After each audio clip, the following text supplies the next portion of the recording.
嗨，大家好，我是坦平叔。今天是2025年5月1号。这一期咱们继续聊聊俄罗斯入侵乌克兰，看一看乌克兰战场上又有什么变化。今天是俄罗斯侵略乌克兰的第1163天，也是乌军进入库尔斯克的第269天。4天前俄罗斯国防部宣布完全收复乌军占领的库尔斯克。普京和特别行动总指挥格拉西莫夫都分别对外宣布已经完全收复库尔斯克，乌军已经被全部赶出他们控制的最后一个村庄同时还宣布朝鲜军队参与了库尔斯克的这个收复行动。当然了，这个遭到了乌军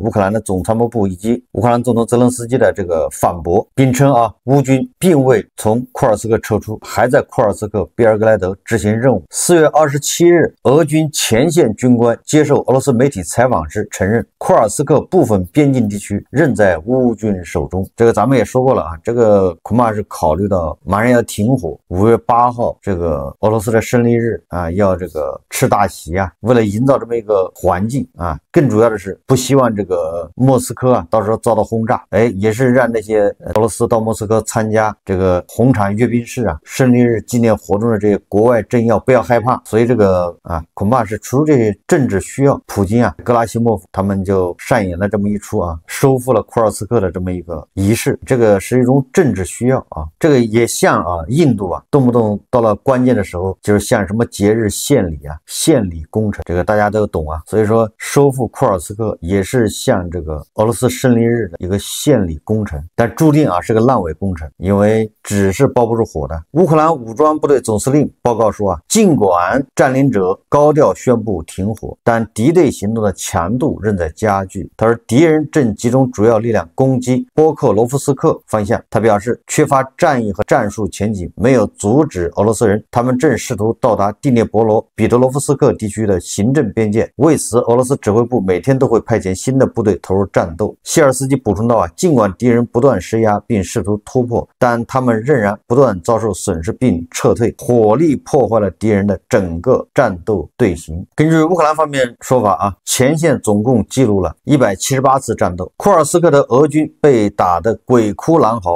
大概是为了迎接胜利日。前2天，俄高层迫不及待宣布已将乌军赶出库尔斯克，这已是俄方单方面宣布第4次将乌军赶出库尔斯克。乌军第80空降突击旅在奥列什尼亚附近摧毁了俄机械化战术进攻，俄军损失惨重，战场上留下了大量的军车、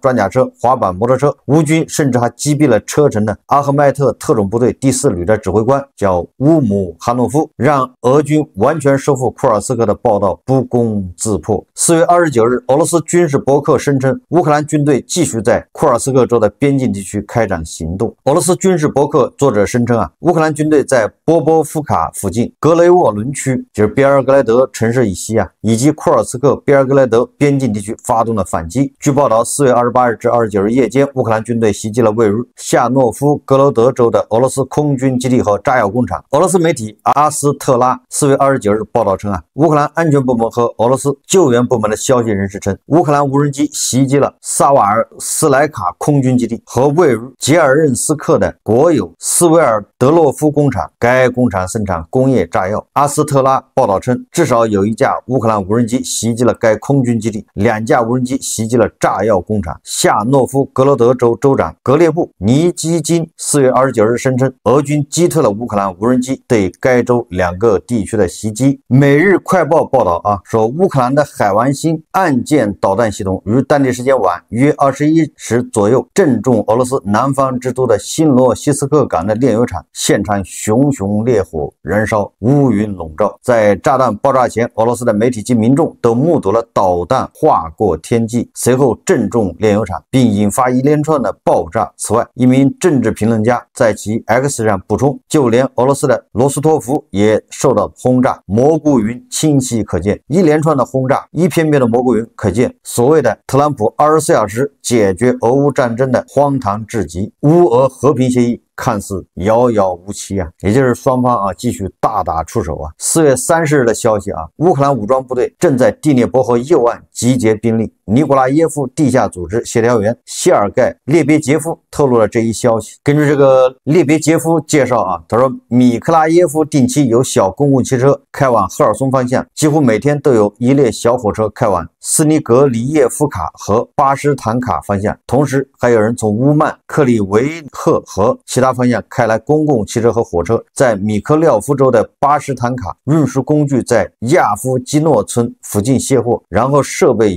沿乡村公路向东行驶。此前，乌克兰武装部队将雇佣军和斯卡拉等精锐营拉到了顿涅茨克人民共和国克拉斯诺亚尔梅斯克，也就是这个叫波克罗夫斯克红军村附近。根据最新数据，该方向有大量的雇佣军，其中不乏英国人。此前有消息称啊，乌克兰突击部队再次试图突破俄罗斯库尔斯克和别尔格莱德地区啊，双方都在各自准备啊，大战是一触即发。乌克兰总统泽连斯基警告说，俄罗斯和白俄罗斯正在边界进行军事演习，可能会是乌克兰、立陶宛或者是波兰，所有人必须做好准备。如果乌克兰前线停火，并不意味着和平来临，反而欧洲整个东部防线会出现对峙。俄罗斯从乌克兰腾出手来，一定会加强其他地区的军事存在，这让本来就剑拔弩张的欧洲和俄罗斯处于一场新的军事对抗。这个大家都能理解啊，就是说俄罗斯一旦跟乌克兰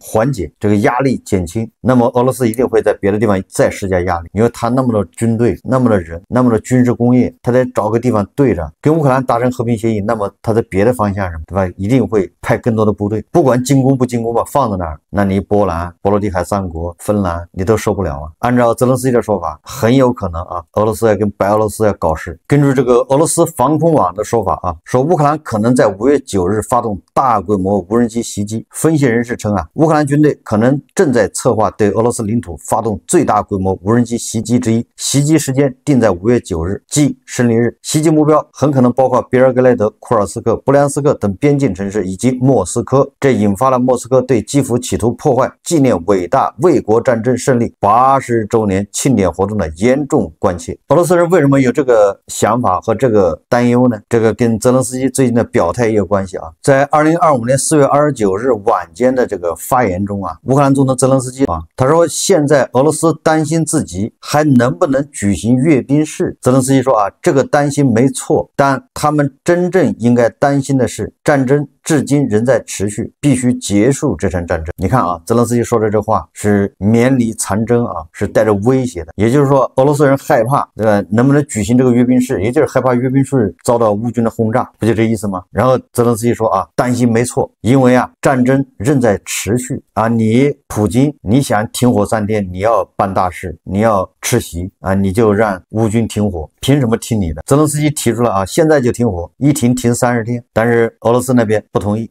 他就停火3天，因为就那3天他办大事，剩下的27天他也不办大事，为什么要停火呢？所以你看啊，最好啊，5月8号、9号，乌军要把自己的这些无人机、海王星，对吧？导弹要全部发射，给俄罗斯来一轮饱和攻击啊。4月30号，乌克兰总统办公室主任伊尔马克表示啊，在没有向乌克兰提供保证的情况下，呼吁乌克兰停火，正中俄罗斯下怀。伊尔马克称啊，如今乌克兰停火的呼声完全对克里姆林宫有利，缺乏任何保障和公众的停火只会为新的侵略打开大门。放松制裁、做出让步或者按照克里姆林宫的条件进行谈判都是陷阱。乌克兰总统办公室主任强调，据称俄罗斯方面打算利用停火进行重组，规避制裁，并在方便的时候恢复冲突。他认为实现和平唯一途径是击败俄罗斯联邦的帝国野心。这个说法非常正确啊，击败俄罗斯联邦的帝国野心啊，才是彻底的解决这个战争的根源呢。把俄罗斯啊肢解成若干个小俄罗斯，这个才能保持持久的和平。此前，乌克兰总统泽连斯基呼吁俄方立即全面停火至少30天，这是他对俄罗斯领导人普京在纪念卫国战争胜利80周年之际宣布的停火做出的回应。我们再看看这个外交以及国际援助啊。乌克兰驻联合国代表玛丽安娜·贝莎在安理会上发言啊，她说啊，我的信息很明确，我们有个坏消息要告诉俄罗斯，乌克兰不会投降，乌克兰的主权和领土完整不容谈判，正义不容谈判，儿童的权益不容谈判。这个乌克兰的这个女代表啊，在联合国安理会上的发言啊，停火归停火，不代表投降，不代表把乌克兰的领土啊还有主权进行交易。德国国防部长皮斯托雷乌斯批评美国施压乌克兰的割地求和，在特朗普声称乌克兰愿放弃克里米亚半岛以换取和平的虚假新闻之后，德国国防部长皮斯托雷乌斯当天表示，乌克兰1年前就能得到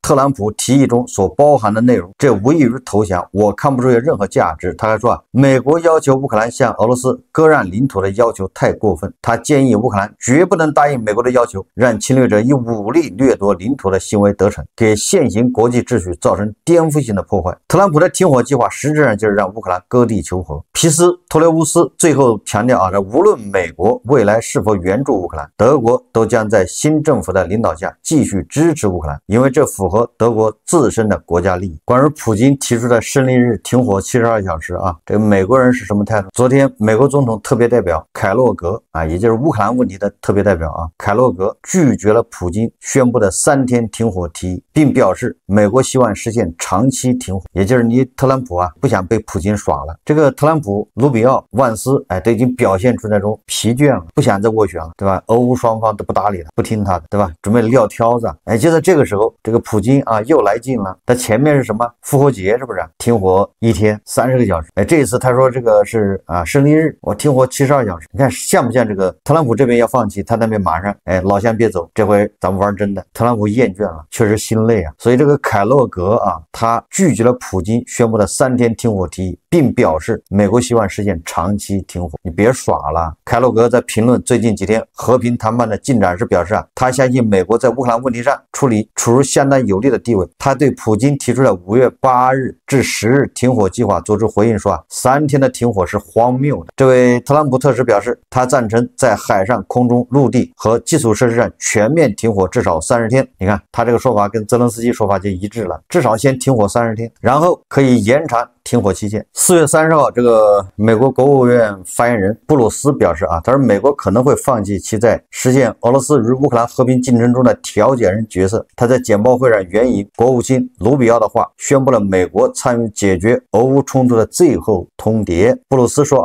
国务卿卢比奥最近向我介绍了目前乌克兰问题的局势，我们现在正处于双方需要就如何结束这场冲突提出具体建议的阶段。布鲁斯补充道美国国务卿卢比奥表示，如果解决俄罗斯与乌克兰的冲突的谈判没有取得进展，美国将放弃作为该冲突调解人的角色。没有那个金刚钻就不要揽这个刺激活特朗普以及他的小集团实际上他没有这个能力即便美国这么强大即便美国那么的没有，即便特朗普实际上抓了一把好牌，但是他依然打得稀烂，他没有那个能力调节俄乌冲突也就是他盘不动。他以为调节俄乌冲突跟那个搞房地产开发一样，拿一块地就空开始盖房子。这个特朗普他在接受记者格伦贝克采访时，他强调他说与普京打交道比与泽连斯基打交道更容易。俄罗斯与乌克兰不同，说俄罗斯拥有一支非常强大的军事力量，泽连斯基要求越来越多，但与此同时他却没有底牌。正如你所知，因为你知道现在的情况，他没有王牌，所以他说我希望他能如愿以偿，因为我相信普京除了我之外不会为任何人做这件事。这个大家看视频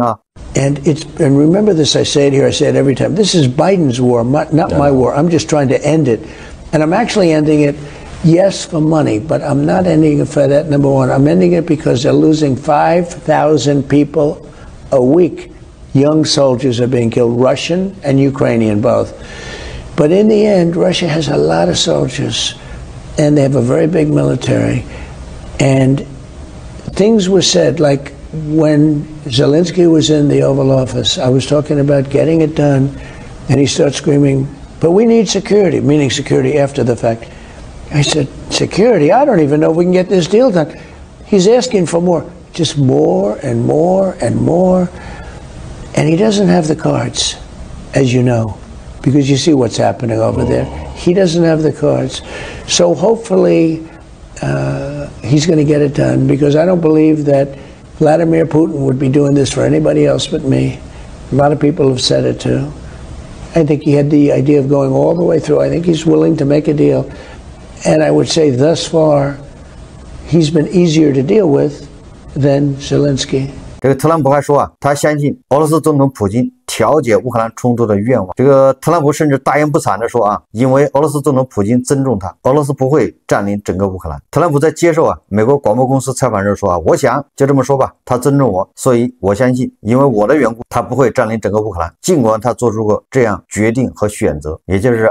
普京本来要把整个乌克兰吞下，但是现在因为特朗普当选总统，那么普京看在特朗普的面子上，也不打算把整个乌克兰吞下了，已经是让步了。这个特朗普说这个话到底靠不靠谱？我想大家心里都有数。你就把它移到这个特朗普和大国打交道，关税战，那就是简直是一天撒谎，对吧？一天至少编3个谎言了。每天跟记者说的是大国已经给他打电话了，大国派人跟他谈判了，结果记者跑到大国来问，大国说根本就没有接触，没有谈判。然后这个特朗普小集团，对吧？那个财政部长又出来补特朗普一刀，佐证了大国没有人派人去谈判。所以就这么个事情特朗普都能撒谎。所以说他这个对泽连斯基这个态度，所以特朗普他又对普京悍然发动对乌克兰的这种导弹袭击，他也表示不满特朗普认为俄罗斯最近对乌克兰城镇的导弹袭击不合适，当我看到普京向几个乌克兰城镇发射导弹时，我很不高兴，这不是我喜欢看到的，我认为这不合适，但我认为整个战争是不合适的，这是一场不应该发生的战争。他又说一通这是拜登的战争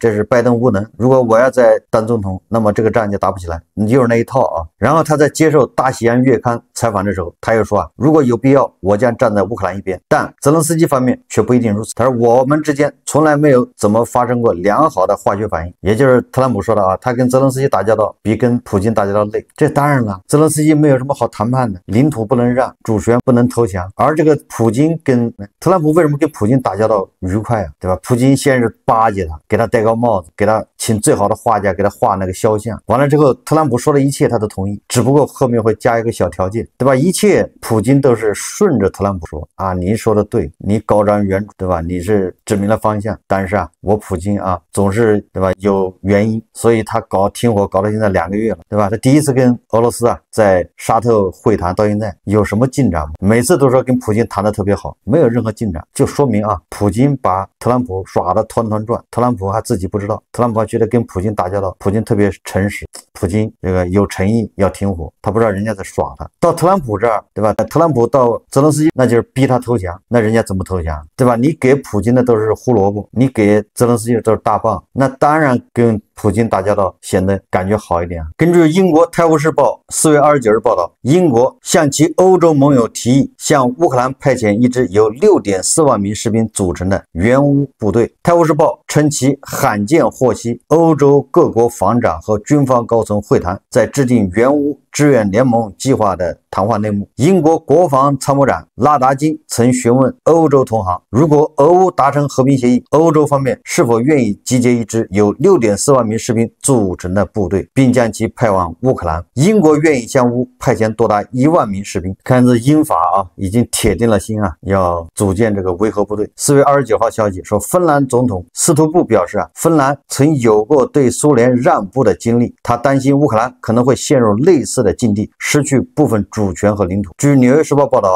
斯图布说他不希望乌克兰重蹈20世纪中期芬兰的覆辙，但是该国被迫割让领土，并同意在外交政策上受到限制。斯图布认为乌克兰方面和欧洲盟国正在敦促俄罗斯进行谈判，但俄罗斯拒绝和平倡议。斯图布还指出了通过制裁和对乌克兰的军事支持向俄罗斯施压的重要性，强调有必要向乌克兰提供安全保障，首先是欧洲国家的保障，同时也要美国的支持。也是芬兰的总统斯图布他认为前车之鉴就乌克兰不能再吃芬兰吃过的亏了。当年芬兰就是给苏联割地，以土地换和平。芬兰绝不会承认自俄乌冲突开始以来，俄罗斯吞并的乌克兰领土属于俄罗斯。所以这个泽连斯基公开表态不会将任何领土割让给俄罗斯。泽连斯基说我们都希望这场战争能够以公平的方式结束，而不是向普京送礼。你看这个就是寒碜特朗普以及他的小集团根据这个《金融时报》报道美国与乌克兰原定于当地时间，也就是4月30号签署一项矿场框架协议，但在最后关头遇到障碍。《金融时报》援引多名乌克兰官员的消息报道称，乌克兰第第一副总理兼经济部长尤利亚·斯维里登科与菲普·华盛顿原计划与美国财政部长贝森特签署协议，但就在斯维里登科赴美途中，问题浮出水面。据知情人士透露，美方告知斯维里登科要么准备好签署所有协议，要么回国。据知情的乌克兰官员称，美方希望乌克兰不仅签署框架协议，还要一并签署一份详细的基金协议，以完成整个矿产协议落地。实际上啊，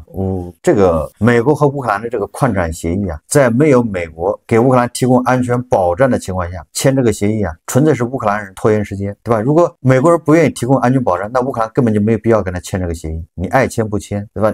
乌克兰没有必要跟美国达成这样的一个协议啊，对乌克兰有什么好处？哎，你特朗普又不给乌克兰援助武器，对吧？连卖武器都在那儿挑三拣四，还不同意，那你为什么舔这个大脸，非要跟人家签这个协议？人凭什么跟你签呢？但是泽连斯基因为这个汲取经验教训，对吧？第一次闹翻了，你不能后面老是闹翻啊，所以他搞一个人跟你谈判，慢慢谈吧，也学普京那一套啊，就不正面拒绝，都同意，慢慢谈呗。所以啊，这个特朗普啊，又不想承担责任，又不想付出他的这个安全保障，又不想卖武器，结果还想平白无故的要人家的矿，哪有这好事呢？那把这矿给俄罗斯人不就完了？为什么非给你美国人？所以啊，这个美国和乌克兰这个矿产协议啊，实际上都是在拖延时间。美国什么都不想付出，只想获得，没那么好事。如果美国答应啊提供援助、提供安全保障，那乌克兰马上就跟美国签这个协议。我们再看看啊，这个俄罗斯卫星通讯社报道的一个新闻呢，这个俄爹和这个司令官啊，又琢磨着给这个东大呀后面叫两肋插刀啊。这个俄罗斯总理说啊，俄朝修建跨境公路大桥是两国关系的重要阶段。这个俄罗斯总理米舒斯金在与朝鲜内阁总理朴泰成以视频会议形式出席大桥动工仪式时称，这是俄朝关系重要阶段，这远远不只是工程任务，这还象征着我们两国巩固友好睦邻关系和加强跨地区合作的愿望。米舒斯金指出啊，目前两国之间唯一的交通线路是跨过图曼纳亚河的友谊铁路大桥，但这座桥的通行能力已经不足。据他介绍，未来的公路大桥将会对俄罗斯远东联邦区，尤其是滨海边疆区有重大意义。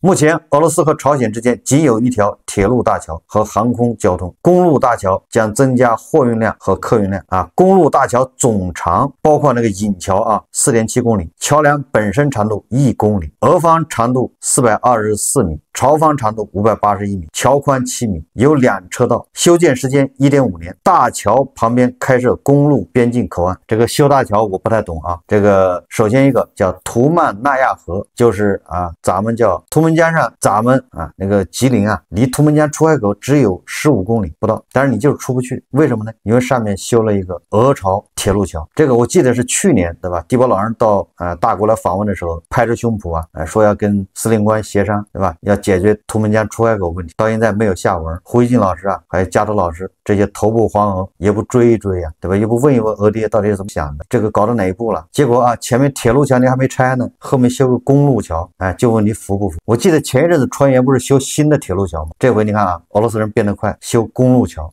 不修铁路桥，说明他没钱。这个公路大桥啊，桥梁本身长度1公里，俄方长度是424米，朝方长度是581米，桥宽是7米。有懂桥梁的人说一说，对吧？已知这些条件，双车道啊，那么这个桥的高度是多少？我想啊，这个你动动脑筋就能算出来，高度不会太高啊。它一共桥身只有1公里长，你说它能有多高？那不跟现在的铁路桥一样吗？修得很矮，你船就过不去，你稍微吨位大一点的船你过不去，这就相当于又在图们江上给你加了一把锁，这个让吉林啊，让咱们离出海口越来越远，越来越绝望。所以说来说去啊，这个俄罗斯被肢解呀，只会对大国有好处。现在这个司令官啊，已经铁定了心上了这个普京这个贼船，而且不打算下来，对吧？他们一起啊向世界宣告，对吧？我就是派兵进入俄罗斯了，你们能怎么着？所以说啊，这个很有可能给大国啊叫引火烧身，大国还是早点跟俄爹啊，跟这个司令官呢做切割啊。好，这期节目我们就聊到这里，感谢大家收看。如果喜欢我的节目，欢迎订阅转发，也可以在下方留言评论，谢谢大家。